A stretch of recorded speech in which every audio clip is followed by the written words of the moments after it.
Well, Ben, thank you for coming on the Red Carpet Round Table. It's great to be here. Thanks so much for having me. You're very welcome. Can you tell everybody a little bit about yourself, and we'll go from there. Sure, absolutely. So, my name is Ben Richardson. I'm a director, producer, writer, and actor. Been in the film industry for 14 years, believe it or not, but only for the last 9 years or so as a director and producer. Before that, I was actually just kind of a pure actor, and just slowly over time, right? I have enlarged my love of directing and kind of leaned into that. And everybody must be wondering what made you decide to change your career just a little bit to go into directing and producing. So, to be quite honest, when I started as an actor, as I think a lot of people do when they start out acting, they're bright-eyed, bushy-tailed, and they think they're going to conquer the world. I got out there, and truthfully, I wasn't getting the roles that I wanted. Nobody thought that I could do anything besides these very small roles. So, taking my background as a writer, I decided to write my own script and raise money with Indiegogo and direct and write, produce my own short film and just show people that I could do it. I did it with Repercussion, came out, man, about 10 years ago now. So I guess I've been directing 10 years. My apologies. But when I did that, I was like, wow, I actually really enjoyed this. There's a lot of creativity here. There's so much to look at and to just kind of keep track of. And it was a challenge. So it kind of piqued my interest. And so from there, it was kind of this slow kind of burn where, the proverbial frog on the stove, like I just kept turning it up slowly. And I was like, I like that. And I like that. And I like that. And there's only a finite amount of time in the day, so it's been I love them both, but it's kind of been where I've found the most success recently. Amazing. And you are based out of Oklahoma City, is that correct? Correct. Yes. So let's dive into the Oklahoma film industry. Um, How do you feel about Oklahoma film industry? Do you feel like it's growing and improving? I do. I do. I think that it's been on the uptick now for the last several years.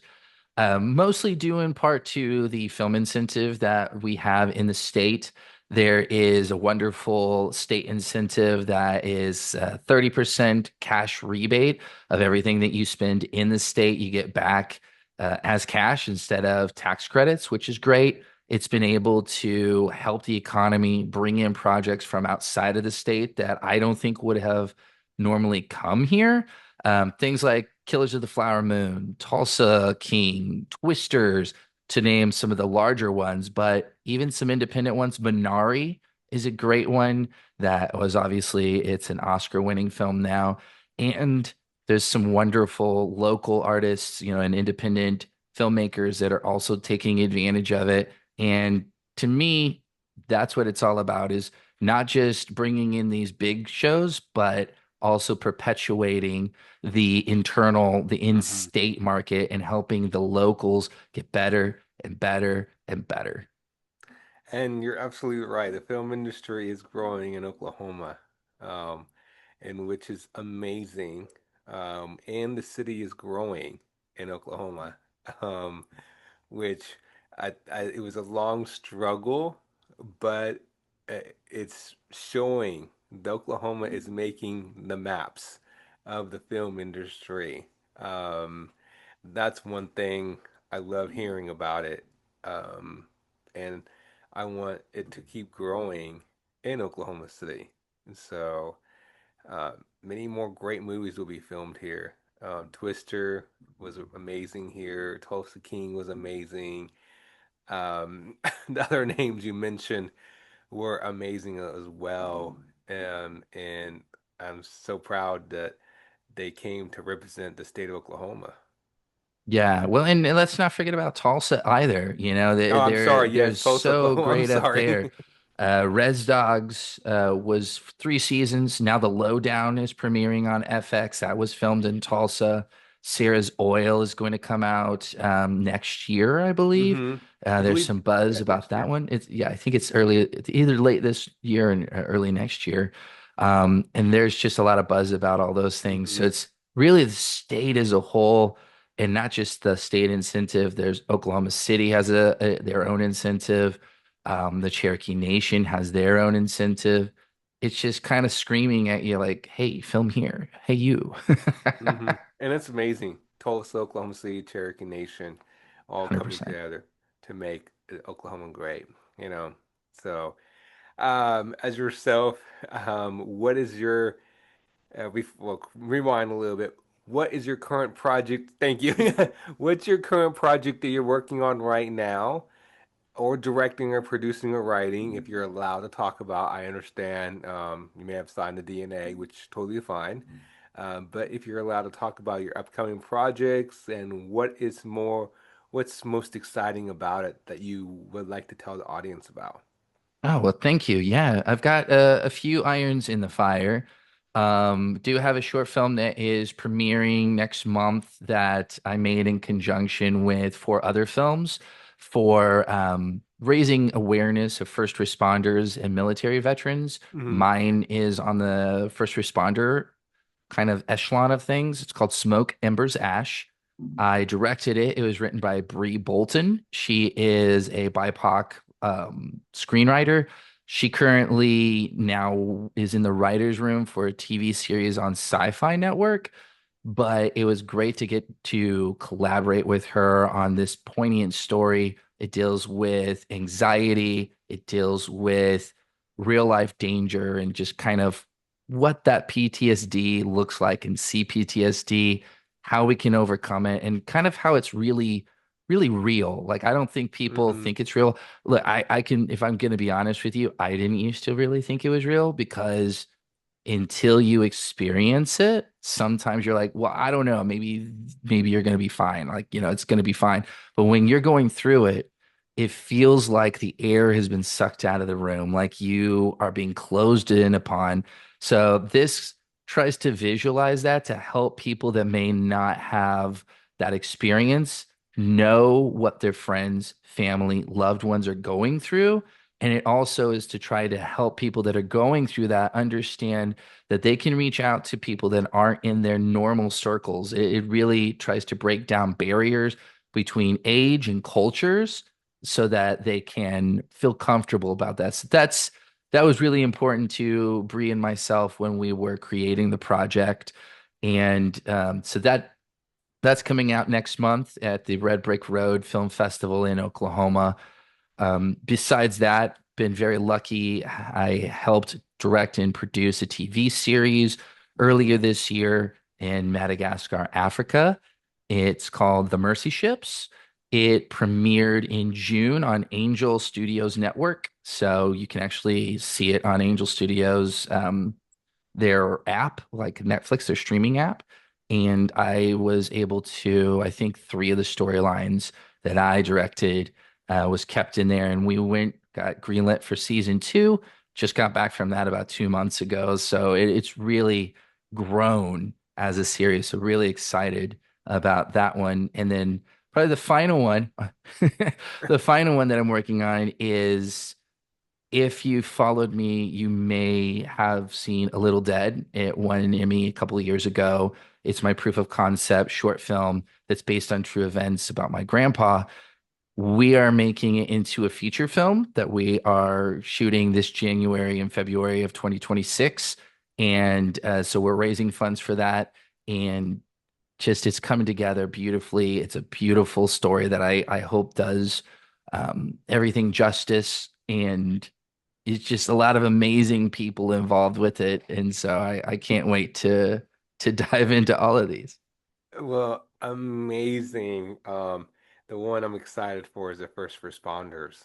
The one you're talking about in the film, and it's great that you're making a film about first responders because it's showing what it's like in real life, what they go through, PTSD, and um, showing people what happens in real life, um, behind the scenes that we don't see because every time anybody sees an ambulance and fire truck, we don't know what they're about to see, and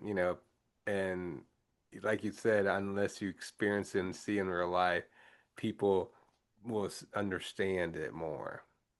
I hope so. I hope so. I have a lot of close friends in the military that do unfortunately suffer from PTSD. I know some people, some friends as well that are in, these first responding roles that suffer from PTSD. So if this can just make an aha moment for even one person, to me, our goal has been met. And I hope many, many more. But if even one person, that light bulb moment happens, that aha moment happens where either they suffer from PTSD or CPTSD and they're able to get that help and overcome that on a regular basis, or for the partner, the friend, the relative that doesn't understand it, maybe they can be a little bit more, I don't know, empathetic or understand what their partner or friend is going through. Mm-hmm. 100%. We need to be supporting each other, being around for friends because we don't know what they're going through, mental health or PTSD or anxiety, or we don't know what's going on in their life. And so it's very important to be there for our friends or our loved ones for sure. So I'm glad you're making that film, and I'm so excited for that. Well, thank you. You're I very appreciate welcome. What is the most challenging aspect about being in the entertainment industry? it. uh, Probably the uncertainty. The uncertainty, like you can be going a million miles an hour with the amount of work that you've been doing, and then you look back and you've traveled in an inch. And you're like, man, I've worked so hard. What's going on? I have nothing to show for this. And I feel like a lot of people in the industry, the film industry, can relate where you work really, really hard. There's not a lot sometimes to show for it. You're that quote unquote 10-year overnight success. And then you never know when the next thing's coming sometimes, right? It's feast or famine. Oh, I'm super, super busy, or I've got nothing. I'm sitting on my butt and, waiting for something to happen. And that's why, I've tried to take some of that uncertainty out by having my own projects. But it's still a hustle, man. It's still a hustle. Yeah, and that's what I've been hearing. It's a hustle being in the entertainment industry. It doesn't matter what state you're living in. It's a hustle. It is a hustle, and it's from point B to point C, point A, B, C, and also one thing about it being in the entertainment industry, a lot of people don't realize, especially the beginners, is that you're constantly on sets a long time. Yeah, You really don't know how long you're on set, and maybe on there for 6 hours, 7 hours staying there, yeah. um, or Longer than longer. that sometimes. Yeah, 10, Yeah, 12 hours. right. And Longer if there's OT, shoot. right. So I think that's what a lot of folks, I say fans, who do not understand about the film industry, I mean, not the film industry, correct me, is the entertainment industry. A lot of people a lot of fans or people who don't look deep into the film industry, who just watch movies or TV show and they're like, oh, that's a great episode, great movie. But a lot of people don't appreciate their hard work. That's what my opinion is, because whenever you go to a movie theater, you watch a movie and you're like, oh, that was a great movie, right? Yeah. But I stay to the very end of all the credits because I'm giving my respect to every single one of those names. Because if they weren't, excuse me, if they weren't there, then the film or the TV show was not made. Yeah. Yeah. You're miss, and for yourself, who's an actor, director, producer, You know, if you're missing one light person or one wardrobe person or a makeup person, and I hate to say it, it may not run smoothly, Yeah. or you may not be able to film that day. It's like, oh no, we're in trouble. And so I feel like that a lot of fans need to respect the film crew and the TV crew too, because they're there, and they're the one that's helping get all this succeed and success in the film industry, including the stunt members, the stunt crew. Um, Yeah. and that's one thing I want to give a shout out because that's a big deal for me because you see what's in front of the camera, but you don't see what's behind the camera. And Yeah. I just wish people would understand that more.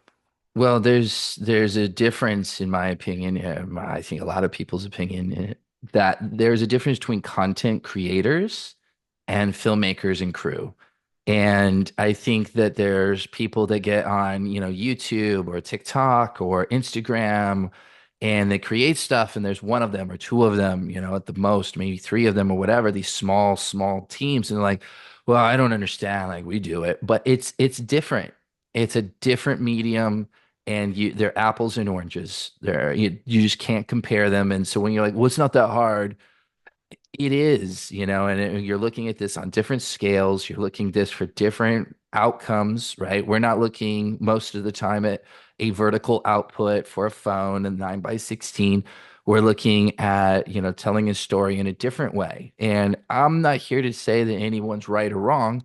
I'm here to just say there is a lot of craft that goes into the filmmaking part that, and again, this is no shade towards content creators, but there's a lot of craft and a lot of hard work that filmmakers and crew put into every aspect of a film. And to me, that's why I prefer filmmaking and TV over content creation. Like I've tried it. It just wasn't for me. I don't want to be the person that's posting every day where I'm like, look at me, like I'm funny or I'm interesting or here's this thing. I would rather be telling stories that are meaningful to me with people that I want to work with and collaborating, letting them do the very best that they can at what they're great at. And to me, it just fulfills Amen. me. Yeah. For me, as a podcast host, slash talk show, um, I love collaborating with people, on Instagram. So, like me, show my work, show my content, show what I do. And the same thing what you're doing, and that's the one thing I totally agree with you. We are storytelling, Yeah. right? Yeah, no, we're storytellers. And again, this is not throwing shade at the content creators. Some of them might watch this and be like, oh, I tell a story too. I don't know why they're like 103 in that case, but you know what I mean. And you're right. Yeah, I totally agree. It's different, It's 100%. different. Apples and oranges.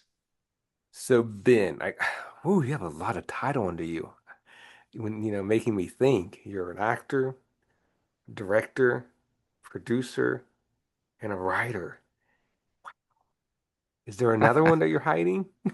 I hope not. I hope not. I mean, outside of the industry, like I enjoy photography, but I don't really do photography in the film industry. That's just kind of a different love. Wow. Okay. So what made you, I know you said you want about you becoming a writer.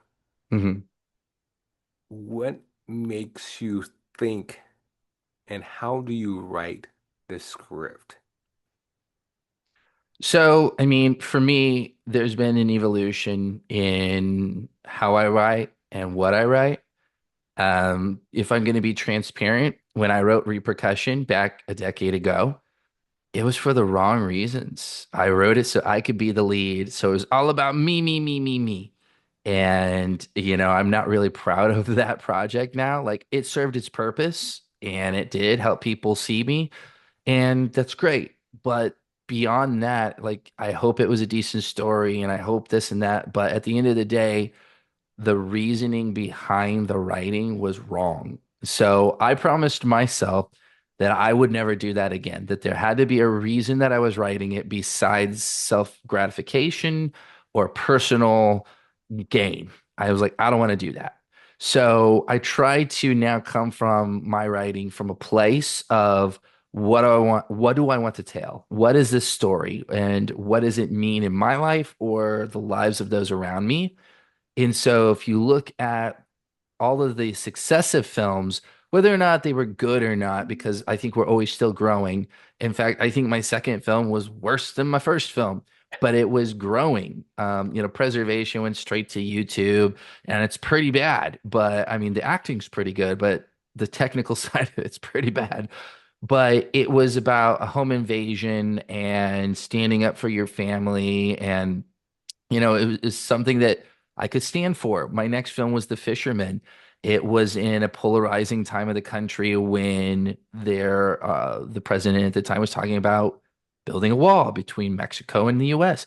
So I co-wrote, co-directed, co-produced, and then starred in a film that we co-shot in Mexico and America, and we just uplifted both cultures. We don't have to put down any one culture. We can uplift both cultures so that we plant a seed. If you are prejudiced towards Hispanic people, maybe we just plant a seed so that after watching this, you're like, well, why am I prejudiced? And I was really proud of that. And Adrian Contreras is the co-director, co-writer of that film, and he felt the same way. And it has had these immensely long legs now for the last 6 or 7 years, where we've been able to continually show it at these different places. It actually just showed like literally like 2 weeks ago on Canal Channel 22 in Mexico. We were like God smacked. We're like, what? Our short just showed on TV. But then A Little Dead, was about at the end of the day is about dementia and the monster that is dementia. And we see dementia in such a dramatic state usually, right? That, oh, it's sad. And you see these movies where, oh, they're losing the memory, and it is sad. But what if you're the person that is happening to, where you slowly are losing memories and you're like, what just happened? And you don't know, you're confused. Well, I tried to visualize that as, well, dementia is a monster. So I created it as a horror film. And so that's what A Little Dead did. And now, obviously, just trying to continue that with Smoke Embers Ash. And, hopefully I just continue to do that forever in my career where there's a reason. I'm in the middle of writing my next feature film, and it too has a poignant reason. I'm going to keep that one a little bit closer to the belt. But yeah, I think that's been my biggest evolution in my writing is going from being self-serving to finding how does this affect people's lives? What story can I tell? How can this affect the world, at least either in a pensive, poignant way or getting them to think or, something along those lines. Amazing. And I'm glad you're doing a movie about dementia because that's just something everyone needs to talk about. Hope it doesn't happen to your loved ones, especially myself or you. But we want to make movies to story tell what's about, why, and it changes people's mind and be there for your loved ones and, help each other. So, 100%. Then, I gotta ask, where do you see yourself in 5 years? Do you see yourself potentially? I know you love Oklahoma City so much. This state has supported you, which I totally don't blame you. The film industry is growing here, but there's a big but. I gotta ask: Do you see I yourself? like big butts and I cannot lie. Do you see yourself potentially moving to LA or New York or one of those two states to see if you can grow your film industry bigger, or do you see yourself staying here and growing the film industry in Oklahoma City even a lot bigger and help the community in the film industry? I gotta ask that question because everybody has a dream where they want to be, Mhm. right? So what is your next 5 years, 2 years, 3 years dream? Where do you see yourself with your film industry and your production company? It's a great question. The answer has evolved over the last, 14 years. 14 years ago, I could have answered this emphatically. I hope I get to LA. I want to move to LA, LA, LA, LA, LA. With age sometimes comes maturity, and in this case, I hope I have some more maturity than I did 14 years ago. Some people might disagree with that. I don't know. But yes, you've mentioned that there's been a lot of support here. This state has been very supportive. Career Tech Oklahoma has invited me into their arms, with open arms, helped me, said, "Hey, we want you to create courses for film." I'm a part of the board of directors for the Oklahoma Motion Picture Alliance, where they're furthering the film and television industry with legislation, trying to enlarge the rebate to bring even more in. I have buy-in, I have buy-in with the state. I have roots. I have a lot here, and there's a lot of camaraderie with a lot of talented people. Where I see myself personally in 5 years is making features, making movies in a way that I want to, continuing, whatever that looks like. Hopefully, my own films that I'm getting to write and direct on a producing level, getting to choose the projects that are close to me that I get to be passionate about and help Hmm. Hmm. elevate those projects to the level that I think that I can through myself and my production company. And wherever that needs to happen, I'm completely open to whatever the universe has. If that is Amen. in Oklahoma, I'm here. I'm here for it. If that means I need to move to Los Angeles or Austin or, wherever that might be, I'm open to it. But the days of me being hell bent on like, I gotta get out are done. It's wherever you are, be present. Don't look towards the future. I only have today. We only have today. Tomorrow is not the present. Yesterday is the past. I can only do something about today. And I think that we forget that. I know I forget that because I look at life sometimes like a chess match and I'm like, I'm looking at my pieces and I need to be prepared. And yes, you should be prepared. But if we can just do what we can today, tomorrow will take care of itself. And so I'm working hard to do the very best I can today to make as many connections to help people achieve their goals and their dreams in the film industry, if that is by, teaching or giving advice or just helping them, PAing for them, helping them direct whatever they need. That to me is the biggest win because a rising tide raises all ships. So if the tide raises, we raise together. And I think that that's going to be the best outcome for everybody. So, That's amazing. That's awesome to hear. And you're absolutely right. The film industry in Oklahoma is growing, and it's hoping the state with the film industry. I'm glad, and also I'm so glad the film industry is growing in every state almost. It used to mm, be you only have to go to LA, Atlanta, New York. Now it's every state and yeah. it's really impacting everybody in each state, their community, and actually helps a lot of little kids. I say little kids, but little kids, teenagers, or high school students who want to get in the film industry, they actually have a better chance. They Yeah. see what, It's giving them the tools they need. yes, 100%. Can you describe yourself in five words? Can I describe myself in 5 words? Um, oh, does this little hourglass mean anything? No? Okay. No. Okay, the little hourglass went down to zero. I was like, what happens when it gets to zero? No. Literally nothing. Okay, cool. I was all worried over there. I was like, what happens? I was trying to buy myself time and it still didn't help. Or Um, describe rest of your life in 5 words, or that too. ambitious, flawed, authentic, and hopefully successful, whatever that looks like for the individual. Wow, that's all 5 powerful words. If I could And do an honorable mention, happy. hmm I hmm would like to be happy. and as yourself being in the film industry, I keep bringing this up because you know, everybody needs to know it's so tough. It is tough. It's thick skin. You do have to have thick skin. You have auditions. You may be doing 10 auditions as yourself who's an actor. Know this.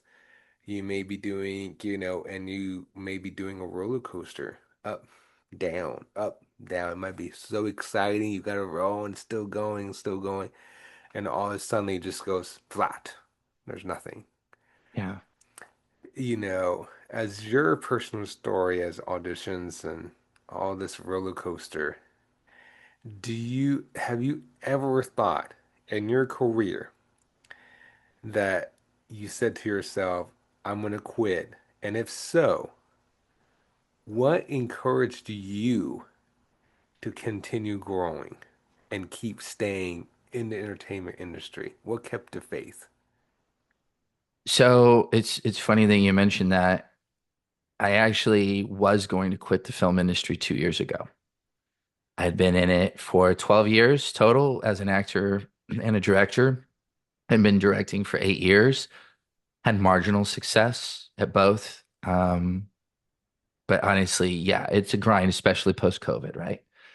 And I was done. So I decided I applied for an executive job at a very large advertising company, and I got it. And it was going to make great money. They were going to move me somewhere, and that was it. I was like, you know what? I'm going to take security. I'm done. I don't give up easily, but my spirit was kind of broken. And I went through 4 interviews. They said, okay, we're going to sign the contract tomorrow. So I was like, yeah, sounds great. Awesome. Well, that day came and went, and they didn't send me a contract. And I was like, what's going on? So I emailed the VP of the company, and she didn't get back with me. So I emailed her again. She didn't get back with me. 2 weeks passes. She finally gets back to me and says, hey, I'm so sorry. A new company bought us. So we're not owned by the same owners anymore. And the new one is based out of a different state, and they would like to not hire you for this position. And I was like, okay, well, that feels terrible. And it just was like another gut punch. I was like, okay, cool, sounds great. Um, so I was like, well, I guess, I don't know what I'm gonna do. So I got this green light to direct a kind of a short documentary for a nonprofit. So I was like, well, this will keep me afloat for the summer. I'll just do this documentary, and I'll worry about it from there. During that summer, 2 weeks after that, I got word that a short film that I worked at was top 10 in the world for the 48-hour film project, and we got into Festival de Cannes short film corner. Well, that's pretty cool. So I was like, well, all right, going to Festival de Cannes, pretty cool. So we ended up going to France. While I was in France, learned that A Little Dead got nominated for an Emmy. And I was Wow. like, what? What's going on here? Got back from France, went to the Emmys, and everyone's saying like, "Look, it's a short film. You're not gonna win." And I was like, "Yeah, of course. I'm going against TV series. I'm not gonna win." And then we won, and I was And gobsmacked. where was this Emmys? They had it. It was the Heartland chapter, so Denver is where it's centralized. And it's for 5 different states. It's like Colorado, Kansas, part of Texas, I think, Oklahoma, Arkansas, Missouri. Don't quote me on that if anyone's like, oh, that's wrong, like something like that. And so it's definitely still, yeah, it's still it's a pretty cool thing. And when I won that, it was I have to keep going. It was the fuel I needed Amen. to go, you know what? Uh, what's the saying? The night is darkest just before the dawn. And I almost quit. And I believe that the universe, God, whatever you believe in, your higher power, it sometimes is just not giving up Hmm. is why you get chosen. I don't think I'm the best filmmaker that's ever lived. I don't think that I'm the best actor that's ever acted. I don't think any of these things. I think that sometimes by showing up and showing up consistently, you're finally given that opportunity. And I showed up and I showed up and I showed up, and universe smiled and said, "Here you go." Right when I was like, "I quit, I give up, I can't do this anymore." And the last 2 years, it's been an amazing roller coaster. Somebody that were at those Emmys that was connected to the job that I didn't get is the reason I got hired to direct and produce the TV series. So it came full circle.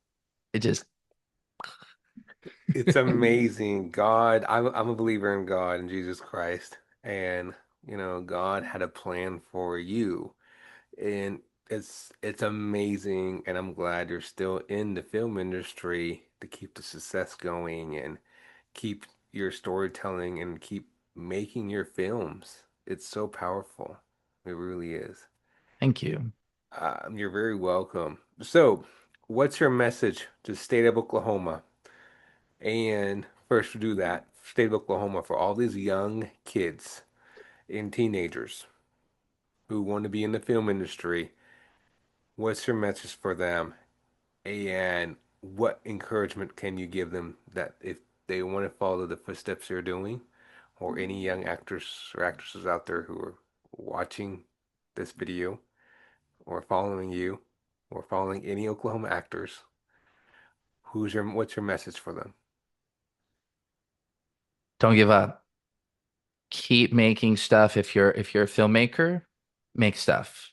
Look, you may hear me talk, you may hear me dogging on iPhones. I don't want to film with an iPhone. Rrr. If you have an iPhone, if that's what you have, go make a film with an iPhone or an Android. Use what you have. But the thing is you can never get better unless you do it. Your first one's probably gonna stink. My first one stank. And then you can get better. But if you're too afraid to take that step, you're never gonna grow. Don't be afraid to grow. Don't listen to the people that are older than you that don't believe in you. One thing that has served me well is I have an internal compass and a kind of a self-confidence that when the world's like, you can't do it, I'll be like, I'm going to show you wrong. You have to have that because there's people that either don't want to be patient enough to show you the ropes, don't have the time to show you the ropes, or are honestly, they have a mentality where they feel like there's only enough space for them at the top.